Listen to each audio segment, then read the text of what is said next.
మనందరం ఒకే కుటుంబంలో బతుకుతున్నాం. మనలో మనకెందుకు గొడవ? అన్నం పెట్టమన్నాడు, ఇంకా టైం అవ్వలేదన్నాను, అందుకోసం ఫోన్. నన్ను దిగులు పడక బాలా, ఆడు కొరివితో తలగోక్కుంటున్నాడు. ఈ విషయం మటుకు జైలర్ గారికి తెలిసిందో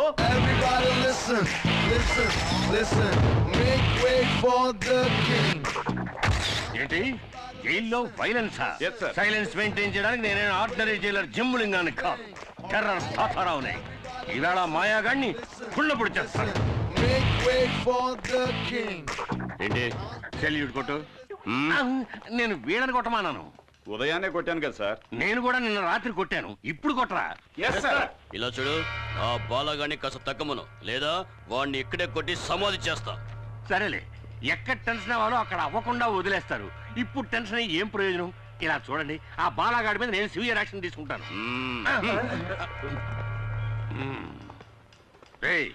ఒక జైలర్ తో ఏదో టైలర్ తో మాట్లాడినట్టు మాట్లాడి వెళ్ళిపోతున్నాడు వీడు. అవును, ఎప్పుడు వచ్చాడు వీడు? నిన్నే వచ్చాడు సార్. నిన్న వచ్చిన కుయ్యాగాడు బాలానే కొట్టాడు. నెక్స్ట్ మిమ్మల్నే కొడతాడు సార్. వీణ్ణి ఒప్పుకుంటాను. వీణ్ణి గంజి పెట్టి ఉతికారేయడానికి ఒక పవర్ఫుల్ ఆఫీసర్ వచ్చి తీరుతాడు.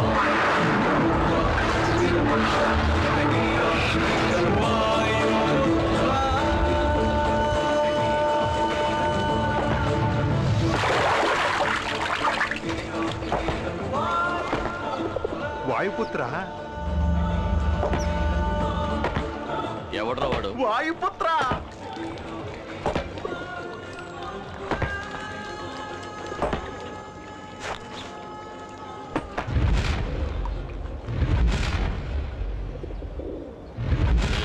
కాకి చొక్కా వేసుకుని దండించడానికి వచ్చాడ్రా. తమ్ముడు, కాకి చొక్కా వేసుకోగానే సరికాదు, గుండెలో కలేజా ఉండాలి, లేదా బాక్స్ బద్దలవుద్ది. మన మినిస్టర్ ఎవరో తెలుసా?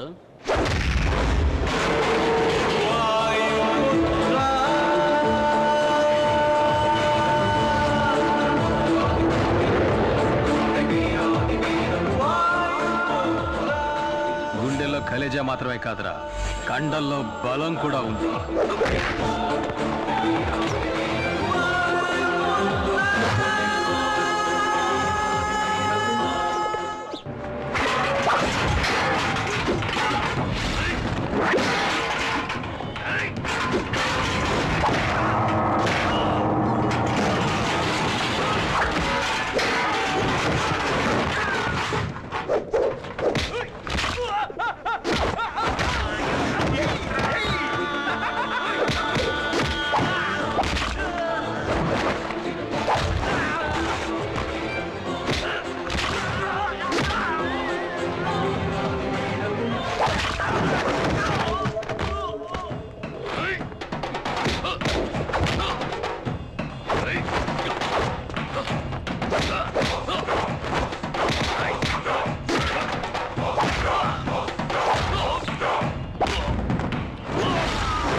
తోటి ఖైదీలతో మర్యాదగా నడుచుకోలేదో నిన్ను ముక్కలు చేసి పులుసులో కలిపేస్తా. నీకు ఇంకో విషయం తెలుసా? నేను ఆఫీసర్ని కాదు, ఖైదీని. నంబర్ 2, 3, 8. ప్రేమతో వాయుపుత్ర.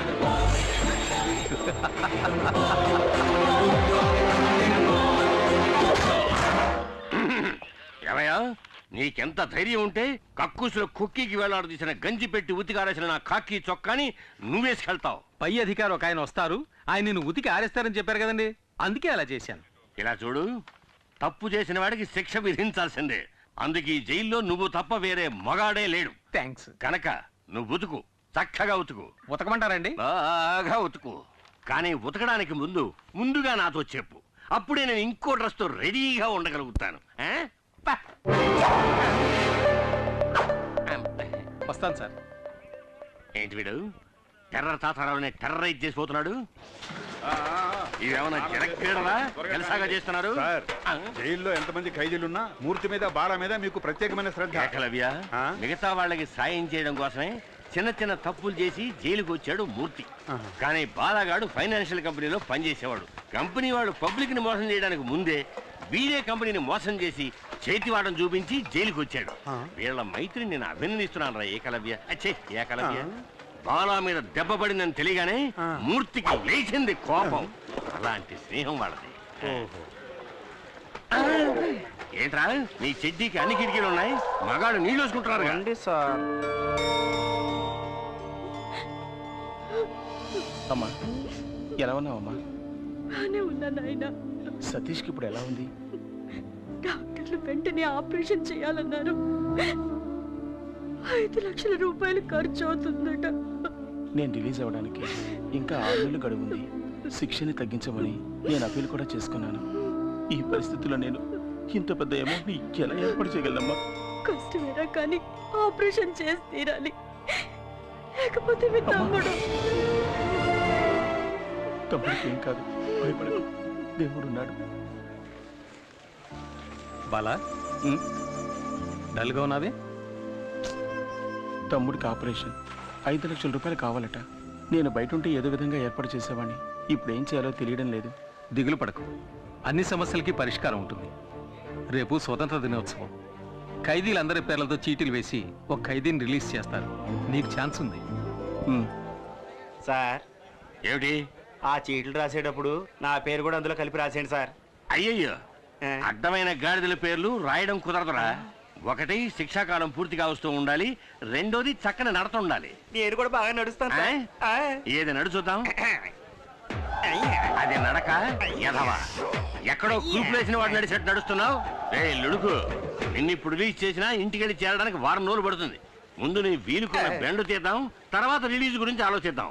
అలాగే మూర్తి. సార్ చెప్పు మూర్తి.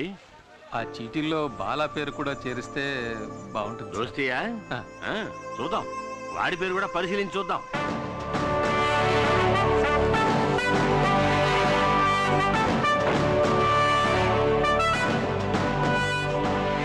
అందరికీ నమస్కారం. స్వాతంత్ర దినోత్సవ సందర్భంగా ఈ సంవత్సరపు అదృష్టవంతుడు ఎవరో చూద్దాం.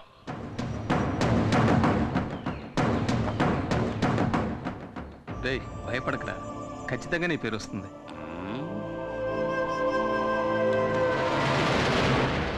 మూర్తి అదృష్టవంతుడు.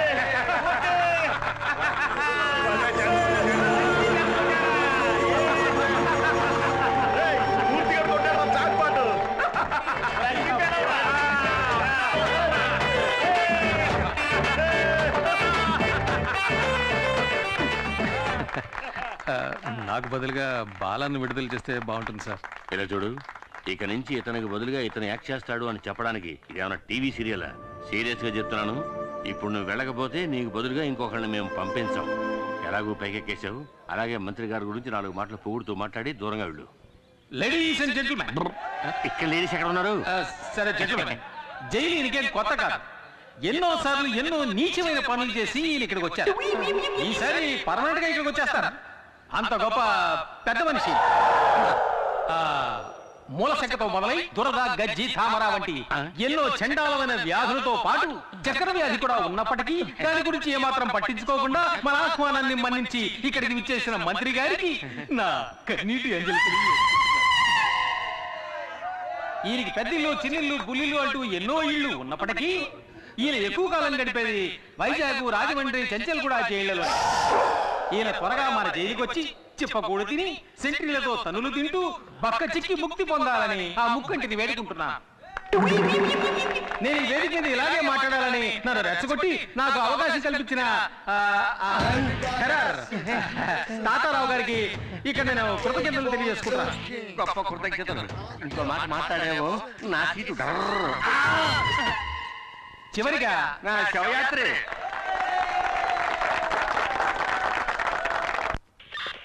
సార్ నమస్కారం సార్. రావయ్యా, ఇదే నేను నీకు ఇచ్చే గిఫ్ట్.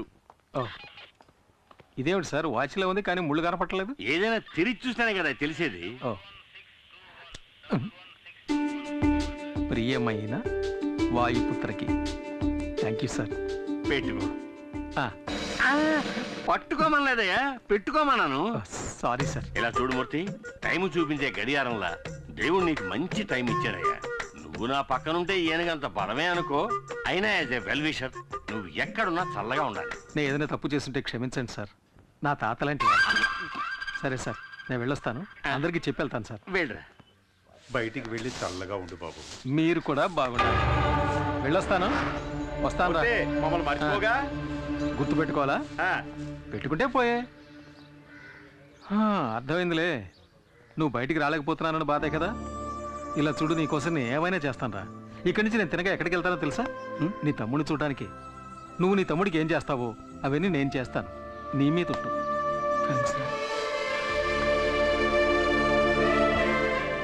నువ్వు చేసిన మేలు జన్మలు మర్చిపోలేనురా. దిగులు పడకరా.